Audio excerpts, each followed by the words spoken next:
Muling nagbabalik sa national team scene ang isa sa mga pinakamatitinding playmaker sa bansa. Si Kyle Negrito ng Creamline Cool Smashers, official nang pumasok sa pool ng Alas Pilipinas Women. Pero kasabay ng magandang balitang ito, panibagong dagok naman ang kinakaharap ng kupunan. 4 na kampyon mula sa National University ang nagpasya munang umatras sa pool. Sila Vanja Alinsug, Ara Panique, Celine Marsh at ang libero na si Shaira Hardio ay hindi muna makakasama sa paparating na laban. Ayon mismo kay PNVF President Tony Boy Liao, formal na nag-beg off o nakiusap ang NU Quartet na huwag munang isama sa lineup para sa darating na torneo. Ang dahilan, kailangan nilang asikasuhin ang kanilang mga makeup classes. Bilang mga student-athlete na katatapos lang sa matinding bakbakan sa UAAP, tambak ang kanilang mga akademikong responsibilidad na kailangang habulin. Bagamat malaking kawalan ng kanilang opensa at depensa, mas pinili ng mga batang lalaro na unahin ang kanilang pag-aaral, bagay na naging dahilan para magpatuloy ang rigudon o balasahan sa komposisyon ng Alas Pilipinas. Sa gitna ng sunod-sunod na player withdrawals, ang pagpasok ni Kyle Negrito ay itinuturing na isang malaking salbabida para sa pambansang kupunan. Sa edad na 26, bit-bit ni Negrito ang matinding karanasan. Siya ay mayroong 9 na kampyonato sa PVL kasama ang Creamline at 3 beses na itinanhal bilang best setter. Hindi na rin bago sa kanya ang international stage dahil naging bahagi na siya ng pambansang kupunan noong 31st Southeast Asian Games sa Vietnam noong taong 2022. Ang kanyang leadership at court generalship ang aasahan dayon ng coaching staff. Sa pagdating ni Negrito, mas lumalim ang rotation sa setter position ng Alas Pilipinas.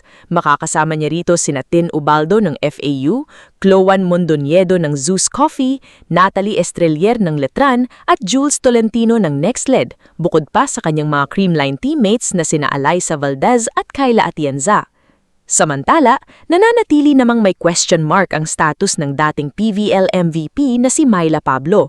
Hanggang ngayon, hindi pa siya nabibigyan ng clearance ng Nextled management para maglaro sa national team at patuloy pa rin ang negosasyon ukol dito.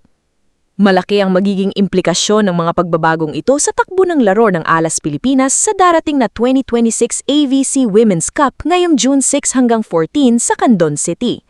Unang-una, ang pagkawala ng NU Core ay bawas sa firepower at chemistry ng kupunan. Sila Panique at Alinsug ay kilalang mga high-flying spikers na may mataas na blocking presence, habang si Harnia naman ay solid sa floor defense. Kung wala sila, kailangang mag-adjust ng coaching staff sa kanilang offensive pattern at distribution ng bola. Dito papasok ang kahalagahan ni Kyle Negrito. Ang laro sa international level ay napakabilis at kung bago ang mga spikers, kailangan ng isang setter na kayang magbasa ng floor defense ng kalaban ng mabilisan. Si Negrito ay kilala sa kanyang mabilis na tempo at magandang cone distribution na swak sa mga pisikal at matatangkad na kalaban sa Asia. Ang hamon lang dito ay ang short preparation time. Paano niya mapapasunod sa kanyang setyo ang mga batang spikers mula sa NCAA at UAAP na ngayon niya palang makakasama? Kung hindi agad makuha ang koneksyon sa pagitan ng mga setters at ng natitirang attackers, asahan natin na mahihirapan ang Alas sa kanilang transition plays. Kailangan ding maging solid ang floor defense ni Kayla Atienza para maging swabe ang mga set. Sa kabuuan, magiging mabigat ang laban, ngunit ang karanasan ni Negrito ang pwedeng maging mitsa upang maging mas competitive at palaban ng kupunan sa kabila ng maikling panahon ng pagbuo ng chemistry. Ito talaga yung pinakamatinig sa Tio. Pinakamatinig. Pag yan na... Viral? Ay, pag yan nag-viral. Pinakamatinig si Bangos. Te, wag ka magalit, please. Sabihin mo sila, i-follow nila ako sa Facebook page ko. Hinahanap, ikaw tsaka si Ate Gemma. Boss, tinalo nyo nga kami, papapalo ko siya. Ikaw yung boss ko. O, i-follow nyo daw siya sa Facebook. O, sige, i-follow nyo daw po siya sa Facebook. Like, share, and subscribe. Thank you, te. Bye-bye, te. Okay lang. Maluluto naman. Maiinit naman, di ba? Masarap pa yan. Mamamit naman yung ano. Para masarap Yung germs. Mawala naman yung germs, no? Ano ko to sa'yo eh? Ibang flavor yan. Maiinit boss, naman. Okay lang, boss. Bastos. Kukulo naman yan yung germs. Oo, matay ko. Karma. Akin na, lagyan mo ng sabaw. Dami yan.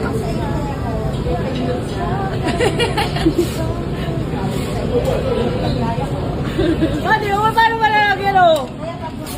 Ito kasi.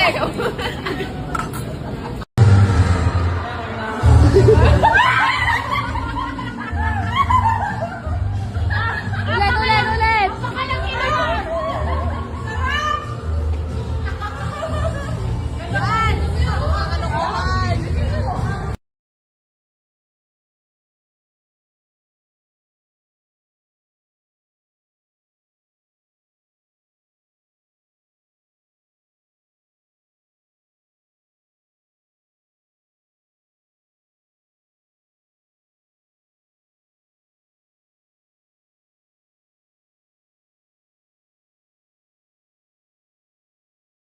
Iba yung ano ganito kasi.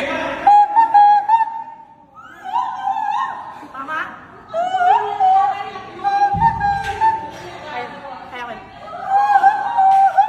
Kaya isa kapag ginawa kanina eh. Tama naman diba guys? I-compare mo kung sino mas magaling sa aming dalawang.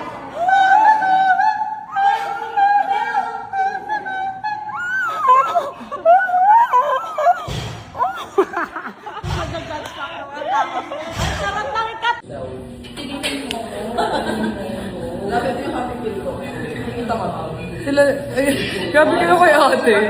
No? Happy pill. Let's go.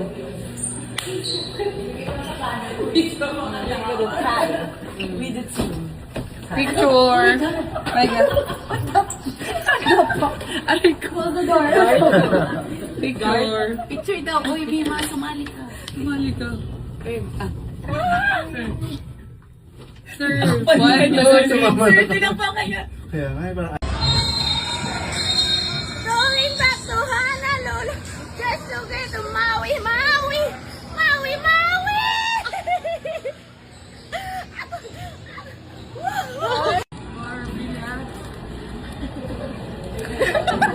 Hi, Don!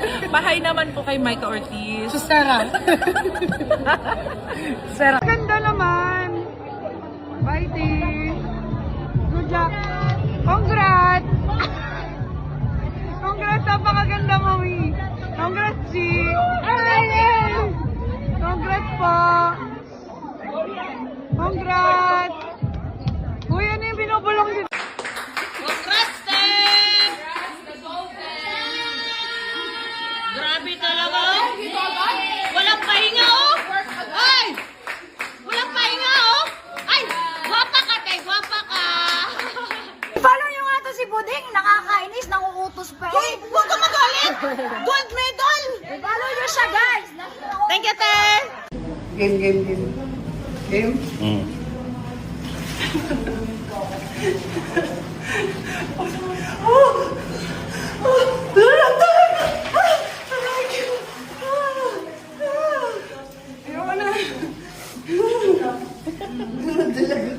Hanggang dito naman yun. Yung marunong ah. Kinamay. Yung marunong. Okay lang yan. Basta mabusog ka. No. Sarap. Gutom ka, gutom? Perfect. So refreshing. Refreshing. I-reveal ko to kapag nasa farm ka na.